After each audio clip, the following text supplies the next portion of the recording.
నూనె గింజల పంటల్లో ప్రధానంగా చెప్పుకునే పంట వేరుశనగ. ముఖ్యంగా రబీలో పండించే పంటలో మంచి గింజ నాణ్యతతో పాటు అధిక దిగుబడులను పొందే అవకాశము ఉంటుంది. అలా రబీలో నవంబర్, డిసెంబర్ మాసాల్లో విత్తిన పైరు ప్రస్తుతం పెరుగుదల నుంచి ఊడలు దిగే దశలో ఉంది. సాధారణంగా వేరుశనగ పంటకు చీడపీడల బెడద ఎక్కువగా ఉంటుంది. ప్రస్తుత వాతావరణ పరిస్థితుల్లో రసం పీల్చు పురుగులు, పొగాకు లద్దె పురుగు, అలాగే మొదలు కుళ్ళు, నెక్రోసిస్ వైరస్ తెగుళ్లు పంటను ఆశించి దిగుబడులను హరించి వేస్తున్నాయి. రబీ పంట నుంచి మంచి దిగుబడులు పొందాలంటే ఎప్పటికప్పుడు తగిన సమగ్ర సస్యరక్షణ పద్ధతులు పాటించాలంటూ వేరుశనగలో సమగ్ర సస్యరక్షణ గురించి తెలియజేస్తున్నారు ఆచార్య ఎన్జీ రంగా వ్యవసాయ విశ్వవిద్యాలయం, శ్రీకాకుళం జిల్లా నైరా వ్యవసాయ కళాశాల విస్తరణ విభాగం అధ్యాపకులు డాక్టర్ డి చిన్నమనాయుడు. మనకి ఉత్తర కోస్తా జిల్లాలో రబీ పంట కాలంలో కూడా వేరుశెనగ మరి ఎక్కువ విస్తీర్ణంలోనే వేయటం అనేది జరుగుతుంది. ఇందులో కూడా మరి దిగుబడులు తగ్గడానికి చీడపీడలు కూడా ఒక ప్రధాన కారణంగా మనం గమనిస్తున్నాం. పంట వేసిన మొదటి దశల్లోనే మనకి రసం పీల్చే పురుగులు ఉధృతి ఎక్కువగా ఉంటుంది. ఈ తామర పురుగులు, పేనుబంక ఎక్కువగా రావటం జరుగుతుంది. ఆకు నుంచి రసం పీల్చడం వల్ల ఆకులు కొంచెంగా ముడతపడినట్టు, పెరుగుదల తగ్గినట్టు కనిపిస్తుంటాయి.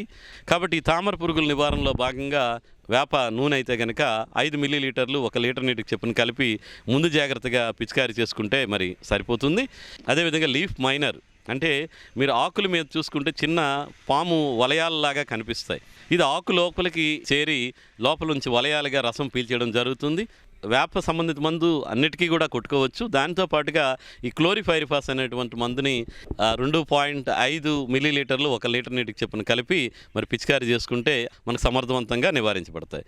వేరుశెనగలో ఒక ప్రధానమైనటువంటి సమస్య ఏంటంటే పొగాకు లద్దె పురుగు. ఇది పంట వేసినటువంటి 20 రోజుల నుంచి కోత వచ్చే వరకు కూడా మనకి ఎక్కువగా ఆశిస్తుంది. వీటి తాలూకా తల్లి పురుగులు ఆకులు వెనకాల గుంపులుగా గుడ్లు పెట్టేసి దాని మీద కప్పినట్టు ఉంటుంది. ఈ గుడ్లు 4 నుంచి వారం రోజుల్లోనే పొదిగి ఆ పిల్ల పురుగులన్నీ కూడా ఆకుల్ని గోకి తినటం అనేది మొదటి లక్షణంగా మనం చూస్తాం. గొంగల పురుగులు కొంచెం పెరిగిన తర్వాత ఆకును రంధ్రం చేయడం, ఆకును కొరికి తినటం అనేది జరుగుతుంది. ఇంకొంచెం ఈ గొంగల పురుగు తాలూకా స్థాయి పెరుగుదల చేస్తే మనకు ఆకు అంతా కూడా జల్లెడలాగా మారిపోవడం అనేది జరుగుతుంది. తద్వారా ఓడలు దిగడం కానీ, కాయ ఊరటం కానీ, పూత రావడం కానీ ఇవన్నీ కూడా తగ్గిపోతుంటాయి. ఈ పొగాకు లద్దె పురుగు కనుక చూస్తే పగటిపూట కనిపించదు. ఎండ వేయడంకి ఏం చేస్తుందంటే కిందకి దిగిపోయి కింద ఉన్నటువంటి మట్టి పెల్లలు కానీ ఆ కింద ఉన్నటువంటి చెత్తలో దాక్కుంటుంది. మళ్ళీ సాయంత్రం పూట చల్లని వాతావరణంలో వచ్చి రాత్రి అంతా కూడా మొక్క మీద ఉండి ఈ ఆకుల్ని తినడం అనేది జరుగుతుంది. మరి రైతులు కొన్ని జాగ్రత్తలు అనేది తప్పనిసరిగా తీసుకోవాలి. అందులో ఒకటి లింగాకర్షక బుట్టలు పెట్టుకోవడం. దాన్ని పెట్టడం వల్ల ఏంటంటే ఈ లద్దె పురుగు తాలూకు ఉధృతి ఎక్కడ ఎలా ఉంది అనేది మనకి తెలుస్తుంది. మనకు కనుక ఒక జాలీలో 10 పురుగులు పడ్డాయి అంటే అక్కడ పొగాకు లద్దె పురుగు ఉధృతి ఎక్కువగా ఉందని మనకి తెలుస్తుంది. వీటికి ముందు జాగ్రత్తగా ఇప్పుడే ఎవరైనా వేరుశెనగ వేస్తూ ఉంటారు కొంతమంది. అలాంటప్పుడు వేయాలంటే ఎర్ర పంటలు వేసుకోవడం అనేది కూడా ముఖ్యం. ఎర్ర పంటలుగా మనకు ఆముదం కానీ లేదంటే ప్రొద్దుతిరుగుడు మన వేరుశెనగతో పాటుగా మనం ఎర్ర పంటగా వేస్తాం. పొగాకు లద్దె పురుగు తలక వస్తే ఆ తల్లి పురుగులు ముందు వెడల్పాటు ఆకుల మీద చేరి గుడ్లు పెడతాయి. అప్పుడు మనం ఆముద ఆకుని కానీ లేదంటే ఆ పొద్దుతిరుగుడు ఆకుల్ని తీసేసి నాశనం చేస్తే చాలా వరకు ఈ లద్దె పురుగులు మన వేరుశెనగ పంట మీదకి రాకుండా ఉంటాయి. అదేవిధంగా పక్షి స్థావరాలను కూడా ఏర్పాటు చేసుకోవడం. పంట కన్నా ఒక అరడుగు ఎత్తులో ఈ పక్షి స్థావరాలని మీరు అక్కడక్కడ పెట్టుకుంటే పక్షులు వచ్చి వాలి తద్వారా ఈ పొగాకు లద్దె పురుగుని తినడం వల్ల కొంతవరకు మనకి నష్టం తగ్గుతుంది. అదేవిధంగా వేప సంబంధిత మందులు ఏవైతే ఉన్నాయో వేప కషాయాన్ని 50 మిల్లీలీటర్లు 1 లీటర్ నీటికి చెప్పుని కలిపి పిచికారీ చేసుకోవచ్చు. లేదంటే మార్కెట్లో దొరికినటువంటి వేప నూనె ఉంటుంది 3000 ppm 5 మిల్లీలీటర్లు 1 లీటర్ నీటికి చెప్పుని కలిపి పిచికారీ చేసుకొని తదుపరి ఇంకా ఉధృతి ఎక్కువైపోతుంది అన్నప్పుడు మాత్రమే రసాయనాలకి వెళ్లాల్సిన అవసరం ఉంటుంది. ఇందులో మనకి ఈ క్లోరిఫైరిఫాస్ కూడా మనకి 2.5 మిల్లీలీటర్లు 1 లీటర్ నీటికి చెప్పుని కలిపి పిచికారీ చేసుకోవచ్చు. లేదంటే నొవాల్యూరాన్ అనేటువంటి మందు అయితే కనుక ఎకరానికి 200 మిల్లీలీటర్ల మందును 200 లీటర్ల నీటిలో కలిపి పిచికారీ చేసినా కానీ తగ్గిపోతుంది. అదేవిధంగా క్లోరోఫినాఫైర్ అనేటువంటి మందు కూడా ఉంటుంది. అది 400 గ్రాములు ఒక 200 లీటర్ల నీటిలో కలిపి లేదా ఎమామెక్టిన్ బెంజియేట్ అనేటువంటి మందును 100 గ్రాములు 200 లీటర్ల నీటిలో కలిపి మనం పిచికారీ చేసుకోవడం. ఒకవేళ ఉధృతి ఎక్కువైపోయి గొంగల పురుగు తాలూకు స్థాయి అంటే మనం అంటాం లావుపాటి గొంగల పురుగులు ఉంటే మనం కొట్టిన రసాయనాలకి లొంగదు, చనిపోదు. కాబట్టి అలాంటి సమయంలో ఏం చేయాలంటే విషపు ఎర తయారు చేసుకోవడం.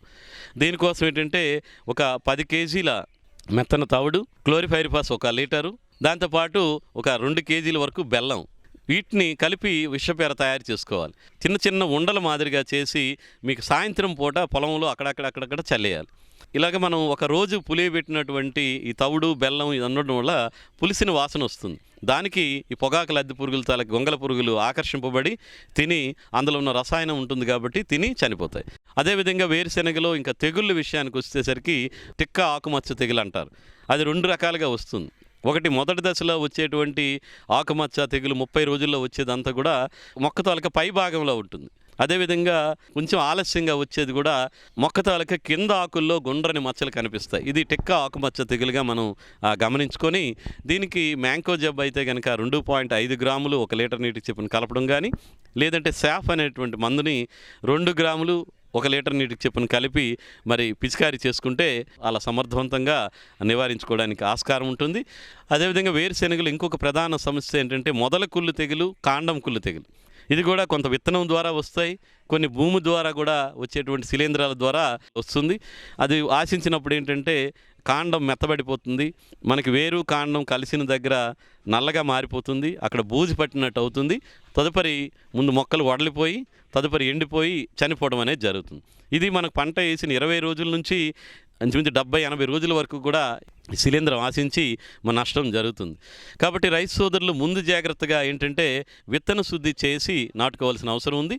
దీనికి మ్యాంకో జబ్ అయితే కనుక 3 గ్రాములు 1 కిలో విత్తనానికి కలిపి విత్తన శుద్ధి చేయడం కానీ, లేదంటే టెబుకొనజోల్ అనేటువంటి ఉంటుంది.